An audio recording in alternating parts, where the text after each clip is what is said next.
Bueno, esto es una maestra en una escuela pública de Venezuela, en donde le enseñan a los niños que el libertador, Simón Bolívar, quien liberó a Venezuela de la colonia española, comenzó una emancipación que terminó Chávez, quien ahora es el verdadero libertador. Eso es lo que pretenden enseñar, entre otras cosas, en las escuelas de ese país. Vamos a hablar de este tema con Huberto Mario, periodista, trabajó en la Embajada de Cuba en Venezuela. Ayer lo comprometimos para que continuara diciéndonos quiénes son los rostros de los funcionarios cubanos y venezolanos que andan tras de esto. Y también Paola Bautista, la tengo vía telefónica desde Caracas, es vicepresidente de la Asociación de la Formación en Venezuela. Justamente mañana hay una gran protesta en todo el país para manifestarse en contra de una consulta del gobierno venezolano para rechazar este tema. ¿Por qué retomaron de nuevo el gobierno esta modificación del currículo escolar, Paola?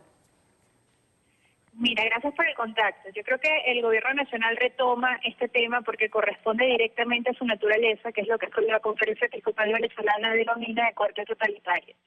Para el gobierno nacional le es imposible dejar por fuera la dominación de la conciencia de las personas, y en tal sentido la educación es un tema fundamental. Con la consulta, debo decir con alegría que la presión social que hay en las calles de la sociedad civil ha logrado que el Estado recule en este sentido.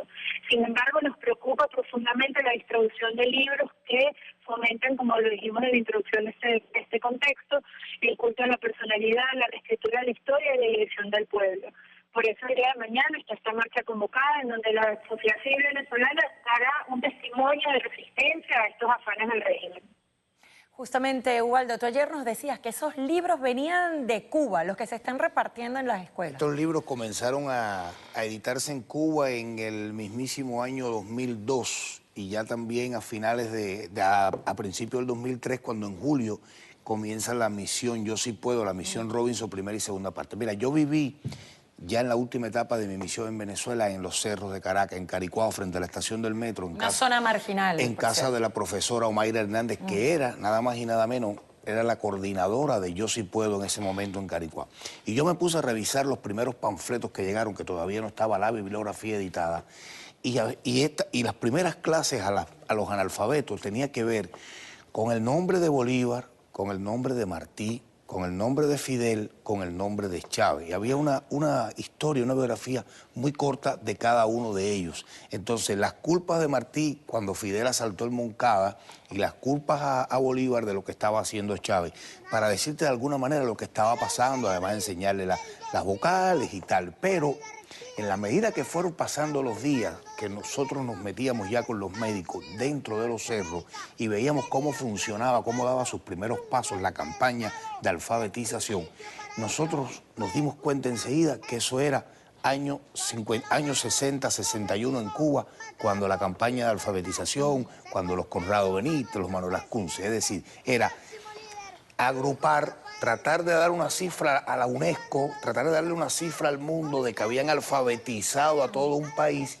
cuando en realidad la gente siguió o seguía con poco nivel cultural y seguían analfabetos. Pero eso es una cosa, la alfabetización, claro. Y otra es cambiar la historia de Venezuela, desde quién libertó el país hasta el escudo, el himno y la bandera, como lo hizo Chávez. ¿Sabes que Chávez le puso una estrella a la bandera? Pero por supuesto que lo sé porque soy venezolana, y hasta el caballo que miraba para la izquierda, ahora mira, lo mira para la derecha, porque claro. Rosinés, cuando tenía 5 años, hija del difunto Chávez, le dijo, papá, porque el caballo mira para el otro lado.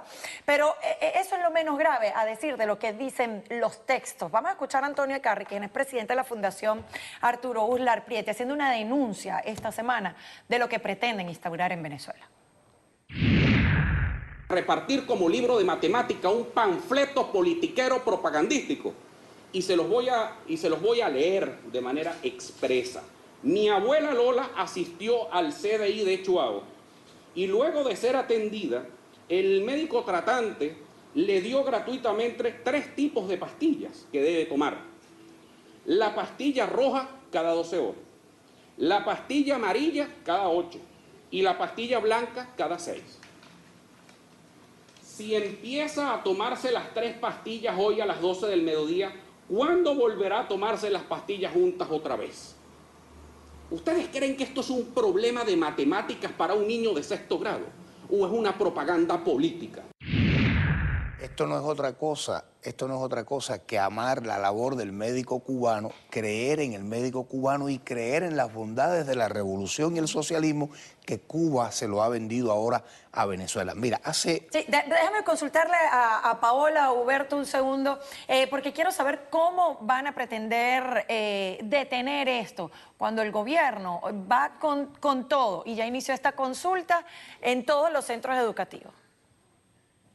Mira, Lizana, la única herramienta que nosotros tenemos ahorita acá en Venezuela es conocer nuestros derechos y de una manera pacífica y constitucional exigirlos en las calles. Pero los derechos no son respetados en Venezuela, Paola. Los derechos no se respetan en Venezuela. Sí, yo sé, porque nosotros estamos aquí, sabemos cuál es la condición. Acá en Venezuela efectivamente no se respetan los derechos, pero por eso hay una sociedad civil activada, hay una sociedad política activada que está haciendo todo lo que está en sus manos para que esto siga prosperando. Entiendo que la condición de la desesperanza puede ser muy atractiva en un sentido, es decir, que caigamos en la desesperanza. Pero acá en Venezuela yo acabo de salir ahorita de una asamblea de 500 papás preocupados por la educación de sus hijos y toda la semana le hablo a muchos papás que están dispuestos a salir a la calle pacíficamente, constitucionalmente, para defender los derechos de sus hijos y de todos los niños de Venezuela. Entonces, la desesperanza para nosotros no es una opción. A nosotros no nos va a pasar lo que pasó en Cuba. De aquí nosotros no nos vamos. Nosotros estamos dando el paso de la espera a la esperanza. El comunismo, mientras haya familias firmes, no va a prosperar. Y yo creo que ese es el mensaje que hay que darle al país. Esta historia no está vencida, esta historia está caminando. Que es difícil, que es de largo aliento, que tenemos problemas, que peleamos entre nosotros, que la vida es difícil, eso es verdad. Pero también estamos luchando que no nos va a pasar lo mismo que pasó en Cuba. Y la gente desde esta semana se ha mantenido activa en protesta por esta consulta educativa. No, nosotros tenemos acá desde febrero sufriendo y luchando. No, yo lo sé, pero lo que le voy a mostrar a continuación son las protestas que se dieron esta semana. Vamos a verlo. Pero no estudiarla como el libertador de la patria, porque no libertó a la patria. El único libertador de la patria fue Simón Bolívar y eso nadie lo puede cambiar. Los niños tienen que estudiar la historia que hemos estudiado todos los venezolanos que nacimos en democracia. Todos los venezolanos que estudiamos la historia verdadera de Simón Bolívar. Se debe estudiar como la vida que hemos estudiado de todos los presidentes, pero no adoctrinando a los niños como se hace en Cuba y en otros países. Huberto, nos dicen los representantes allí, Paola, que en Venezuela están firmes. No tengo duda de eso, pero también sabemos la firmeza del régimen de los Castro de hacerse de Venezuela. Cilia Flores acaba de pedirle a la juventud venezolana que se aprendan de memoria el himno nacional de Cuba. Eso fue la semana pasada en un evento con jóvenes. Tú conoces un grupo en Cuba que se llama La Colmenita, un grupo de niños. Hay 7 colmenitas en estos momentos ya en Venezuela, en 7 estados venezolanos. Eso es adoctrinamiento. Hay 20.000 profesores, maestros de primaria y secundaria que han pasado ya por La Habana a formarse, profesores venezolanos, y están de regreso ya con un buen plan de adoctrinamiento. Y por último, te quiero decir que todos los venezolanos que van a escuelas del Estado, escuelas públicas, ya no tienen el acto cívico que tú conocías cuando tú estudiabas en la escuela. Ahora es el acto revolucionario y ya en esa escuela no se lee nada de la Biblia, no se pide nada a Dios. ¿A quién? A Chávez. Todo es a Chávez y todo es a la memoria de Chávez. Sí, es una oda a Chávez. Y ya Chávez. se llama acto revolucionario. Paola, 10 segundos. Aprovechando la instalación de las mesas de diálogo, han solicitado la inclusión de este punto. ¿Tienen esperanzas en que pueda prosperar y llegar a un acuerdo en materia educativa?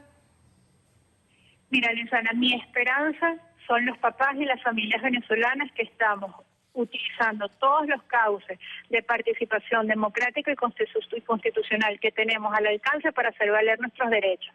Yo le pido a todos los venezolanos que están fuera del país y que son testimonios de un proyecto fracasado, que tengan confianza en nosotros, que estamos luchando para que vuelvan y que confíen que por nosotros, que estamos aquí adentro, luchando y peleando, no llegará el comunismo a nuestro país. Así sea. Paola Bautista, gracias, vicepresidenta de la Asociación Formación en Venezuela. Mañana marcharán, entre otras cosas, en protesta por esta reforma educativa que pretenden instaurar ahí. Huberto Mario, me acerté tu nombre. Es que tengo al cardenal venezolano, Ubaldo, pero no es por nada malo. Tú conoces muy bien lo que ocurre en Venezuela también. Gracias. Al regresar, amigos, no se vayan. Por primera vez un pelotero cubano firma un contrato en el exterior sin abandonar la isla. Antes les muestro los preparativos para la canonización del Papa Juan Pablo II y Juan XXIII este domingo. Todo está preparado en el Vaticano para la canonización el próximo domingo de los papas Juan Pablo II y Juan XXIII, la primera vez en que dos sumos pontífices serán declarados santos en la misma ceremonia. La misa de canonización será oficiada en la Plaza San Pedro por el Papa Francisco. Benedicto XVI también participará en la ceremonia, que tendrá un costo de $7 millones. Roma espera la presencia de decenas de jefes de Estado y de gobierno y de cientos de miles de peregrinos.